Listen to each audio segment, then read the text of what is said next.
गर्मी का मौसम था और चांदपुर गांव में शाम की ठंडी हवा मिट्टी की सौंधी खुशबू बिखेर रही थी। मगर आज की शाम कुछ अलग थी। हवा में एक अजीब सी खामोशी छाई हुई थी। आसमान में काले घने बादल उमड़ घुमड़ रहे थे, मानो वे किसी अनहोनी का संकेत दे रहे हों। गांव के लोग आनन फानन में अपने घरों की ओर लौट रहे थे, जैसे उन्हें किसी अनदेखे खतरे का आभास हो गया हो। तारा अपने छोटे से घर के आंगन में बैठी आसमान की ओर देख रही थी। उसके चेहरे पर डर की कोई शिकन नहीं थी।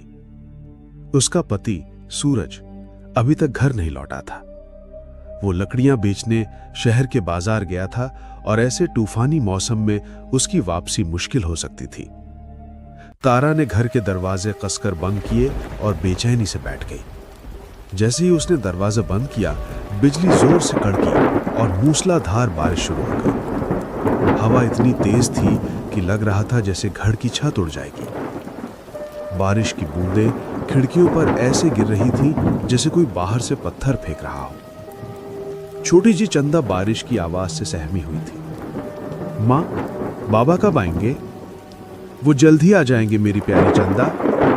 लेकिन तारा के दिल में एक अजीब सा डर घर कर गया था। उसे याद आया कि गांव के बुजुर्ग कहा करते थे कि ऐसी तूफानी रातें प्रेत घाटी की भटकती आत्मा की वजह से होती हैं। वो आत्मा उन लोगों को ढूंढती हैं जो अंधेरे में अकेले होते हैं। वो उनकी आवाज की नकल करती है और उन्हें अपनी ओर बुलाती है। रात गहरी होती जा रही थी। बारिश की आवाज अब कानों को भेद रही थी। तभी किसी ने दरवाजा खटखटाया। कौन है? तारा, मैं सूरज हूं। तारा चौंक गई। उसने सोचा कि एक भूत है, लेकिन ये तो सूरज था। मैं दरवाजा खोलूंगी, ये कहकर वो दरवाजे की ओर बढ़ी। लेकिन जैसे ही उसने दरवाजा खोलना चाहा, चंदा ने उसे पीछे से कसकर पकड़ लिया। नहीं मां, दरवाजा मत खोलो, वो बाबा नहीं है। तारा अवाक रह गई। तुम क्या कह रही हो? चंदा ने कांपती आवाज में कहा। जब वो बोल रहा था तो उसकी आवाज बहुत अजीब थी, जैसे किसी अंधेरे कुएं से आ रही हो। तारा ने चंदा की बात पर गौर किया और उसका दिल दहल गया। उसे याद आया कि गांव के लोग कहते थे कि उस भटकती आत्मा की आवाज में एक अजीब सी गूंज होती है, जो किसी भी व्यक्ति की आवाज की नकल करने के बाद भी बनी रहती है। तारा दरवाजे से दूर हट गई और अपनी बेटी के साथ घर के एक कोने में दुबक कर बैठ गई। बाहर से फिर आवाज आई। तारा, क्या हुआ? दरवाजा खोलो, बहुत ठंड लग रही है। इस बार आवाज थोड़ी तेज थी। तारा ने सोचा कि चुप रहना ही बेहतर है। वो जानती थी कि अगर उसने दरवाजा खोला तो वे कभी जीवित नहीं बच पाएंगे। बाहर से कोई आवाज नहीं आ रही थी। बारिश की आवाज के अलावा सन्नाटा था। तारा ने सोचा कि शायद वो आत्मा चली गई है। उसने चंदा को देखा जो गहरी नींद में थी। उसने भी अपनी आंखें बंद कर लीं और ईश्वर से प्रार्थना करने लगी। जब वो सुबह उठी तो बारिश थम चुकी थी। सूरज की पहली किरणें घर के अंदर आ रही थीं। तारा ने दरवाजा खोला और बाहर देखा। आंगन में कोई नहीं था। गांव के लोगों की आवाजें दूर से आ रही थीं।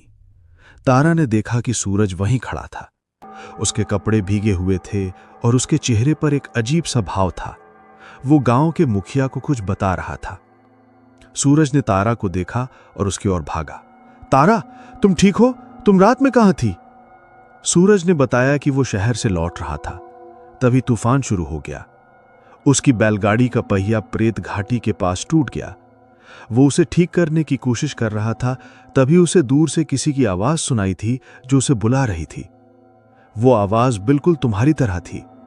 वो मुझे घाटी के अंदर बुला रही थी। मुझे लगा कि तुम खतरे में हो, तो मैं उसी रास्ते पर जाने लगा। लेकिन तभी मुझे गांव के एक बुजुर्ग की बात याद आई जो कहता था कि ऐसी आवाजों के पीछे कभी नहीं जाना चाहिए।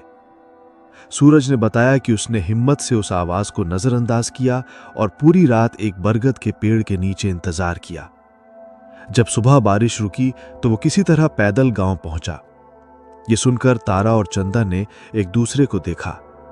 तारा को चंदा पर गर्व था, जिसने अपनी बुद्धिमत्ता से उनकी जान बचाई थी।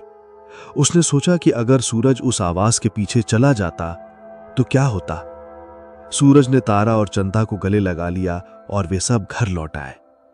ये कहानी गांव में फैल गई और सबने चंदा की बुद्धिमत्ता की प्रशंसा की। गांव वाले उस रात के बारे में बात करते थे जब एक छोटी लड़की की वजह से एक परिवार बच गया था। तारा और सूरज इस घटना को कभी नहीं भूले। लेकिन यह कहानी यहीं खत्म नहीं होती। एक हफ्ते बाद जब गांव में सब कुछ सामान्य था, तारा और सूरज अपनी बेटी के साथ गांव के पास शीतल नदी किनारे बैठे थे। अचानक चंदा ने एक सवाल पूछा, मां, क्या वो आत्मा केवल रात में आती है? हां बेटी, केवल रात में। तभी चंदा अजीब तरह से मुस्कुराई और बोली, और केवल बारिश में? तारा ने चंदा की ओर देखा। उसकी आंखें चमक रही थीं, लेकिन उनमें बचपन की मासूमियत नहीं थी। चंदा के चेहरे पर एक मुस्कान थी जो उसे डरा रही थी। तुम ये सब क्यों पूछ रही हो? चंदा हंसने लगी। उसकी हंसी में वही अजीब सी आवाज थी जो तारा ने उस तूफानी रात में दरवाजे के बाहर सुनी थी। ये वही आवाज थी जो सूरज ने प्रेत घाटी में सुनी थी। चंदा खड़ी हुई और धीरे धीरे नदी की ओर चलने लगी। ये कहानी यहीं खत्म नहीं होती, और ना ही ये रात। मैं हमेशा यहीं रहती हूं। तुम सब तो बस मेरे मेहमान हो। ये सुनकर तारा और सूरज डर से कांप उठे। वो समझ गए कि जिस आत्मा से वो बचकर आए थे, वो उनके घर में, उनकी बेटी के शरीर में पहले ही प्रवेश कर चुकी थी।